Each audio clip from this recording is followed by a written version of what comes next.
Saya pernah mengadakan pelatihan teman-teman sekalian di masjid yang besar. Masya Allah, mungkin seperti ini malah lebih besar. Lantai 2 juga seperti ini dan penuh. Di lantai 2 itu ada banyak ibu-ibu akhwatnya. Saya bicara masalah kematian selama 2 jam, materi lengkap. Kemudian setelah itu sebelumnya saya bilang sama panitia tolong supaya lebih hidup suasananya, siapkan kebutuhan jenazah. Meja, kain kafan, sama menyan-menyannya semua. Kemudian di sebelah masjid buatin liang lahat. Baik Ustaz, dibuatlah. Selesai saya ceramah 2 jam, saya bilang, Bapak Ibu sekalian, saya mau ajak Anda 5 menit coba menjadi jenazah. Ada yang mau? Sempat ada yang angkat tangan depan saya. Kebetulan teman kita ini, saudara kita tukang batu. Adiknya dia kembar anak SMA, sering ikut pengajian saya gitu. Dia hadir juga. Dia bilang, saya Ustaz. Baik, silahkan. Pak, saya minta tolong satu hal ya. Kalau Bapak naik nanti di atas meja ini, dibungkus dengan kain kafan oleh panitia, tutup mata Anda dan bayangkan Anda sudah mati dan dengarkan apa yang saya ucapkan. Baik Ustaz, baik. Saya juga bilang sama panitia di atas masjid waktu itu, ibu-ibu, silakan kalau ibu mau coba, panitia tolong bantu. Saya sudah pandu waktu sebelum pengajian. Ringkasnya adalah dia naik. Subhanallah, begitu dia naik, Bapak Ibu sekalian, orang ini naik di atas meja, begitu tutup matanya dan ditempelin kain kafan di pipinya. Ini kain kafan asli kita beli. Ditempel di pipinya, langsung dia nangis. Nangis dia, terisak-isak. Lalu kemudian panitia taruh tangannya di dadanya, harus dibungkus gitu kan. Lalu saya bilang, Pak, coba renungin sekarang Anda sudah mati dan hiruk-pikuk di masjid ini ada orang nangis. Kebetulan adiknya dia yang kembar ini, murid saya, duduk di sebelah kiri kanannya dan membayangkan benar kakaknya meninggal. Mereka betul-betul menangis gitu. Ada jemaah-jemaah juga yang lain pada nangis.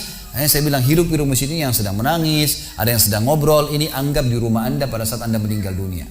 Dan Anda tidak bisa protes. Gak bisa bilang saya tidak mau, jangan ribut, gak bisa lagi. Udah.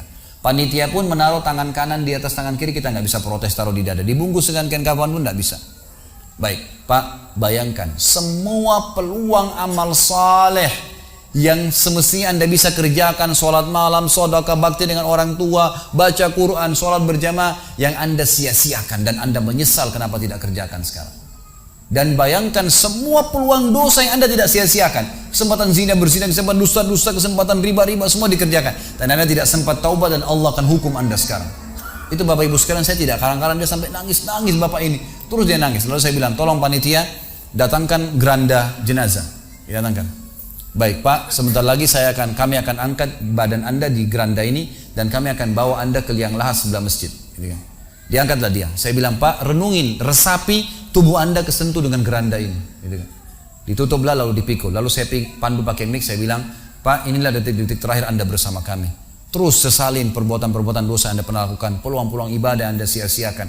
Sampai tiba di luar masjid, saya turun ke liang lahat, saya buatin sendiri tanah, kemudian saya buatin gubernur, lalu diturunkan dia. Setelah diturunkan, saya suruh tutup matanya, kemudian ditutup dengan kain. Saya keluar, lalu saya pakai mic, saya bilang, Pak, buka matanya. Inilah rumah Anda sekarang. Walaupun rumah Anda 1000 kali 1000 meter di dunia, kembali ke 1 kali 2 meter. Ini tempat Anda sekarang. Dan sebentar lagi malaikat akan datang menanyakan kepada Anda pertanyaan-pertanyaan yang Anda sudah tahu. Selesai. Berapa mungkin sekitar hitungan detik. Ini semua proses kurang dari 5 menit teman-teman sekalian. Lalu saya bilang, buka. Dibuka kain tersebut. Lalu saya bilang, teman panitia bantu. Bapak ini keluar dia. Waktu dia keluar dari kuburan, liang lahat itu teman-teman, sempoyongan. Kayak orang yang sudah pusing gitu, keluar. Kemudian saya bawa ke masjid. Saya pegang tangannya masuk ke masjid, duduk. Lalu saya kasih mic, Pak, tolong ceritakan pengalamannya kepada jemaah jadi jenazah 5 menit. Itu dia pegang mic, gemetaran. Ustaz, saya tobat, saya durhaka sama orang tua, saya nggak sholat, saya begini. Ini dia lupain, ada ribuan jemaah depannya nih. Dia nangis-nangis, sebutin semua kesalahannya. Semua pada banyak ikut nangis. Dia, kayak orang ketakutan betul, gitu kan? Baik, selesai. Saya panggil siapa lagi yang mau coba? 2, 3, 4 orang. Rata-rata semua begitu keadaannya, gitu kan? Alhamdulillah mereka sadar seketika pada saat itu. Lalu kemudian saya bilang penutupan. Ada bahkan ibu-ibu yang coba di atas pingsan, ibu itu. Kita bukan nakut-nakutin, tapi memang saya praktekin. Lalu saya bilang begini, Bapak Ibu sekalian, sebagai penutup acara saya bilang pada saat itu, bahwasanya ini hanya praktek jadi jenazah. Tapi ini ya akan datang satu waktu Anda dibungkus kain kafan tidak bisa kembali lagi. Sekarang masih bisa kembali beramal soleh. Dan ini pernah diperingatkan oleh Hasan Basri rahimahullah. Beliau pernah ngantar jenazah diikuti oleh seseorang.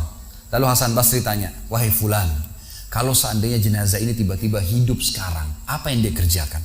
Kata orang ini, tentu dia akan sholat, dia akan puasa, dia akan ngaji, dia akan kerjakan ibadah-ibadah. Kata Hasan Basri, kenapa? Dia bilang karena dia sudah mati, dia tahu nilainya ibadah itu. Kata Hasan Basri, yang kau ucapkan benar, tapi yang di depan matamu ini tidak bisa hidup lagi. Kamu sekarang masih hidup, kerjakan seperti dia kalau dia hidup. Jangan tunggu itu, gitu kan? Ingat teman-teman, pujian teman, ancaman teman, atau orang sekitar kita hanya sepanjang lidahnya. Kamu hebat ya, kamu kaya ya, kamu gagah ya, kamu cantik ya, sepanjang lidahnya demi Allah. Mau apa itu? Apa yang mau direbut?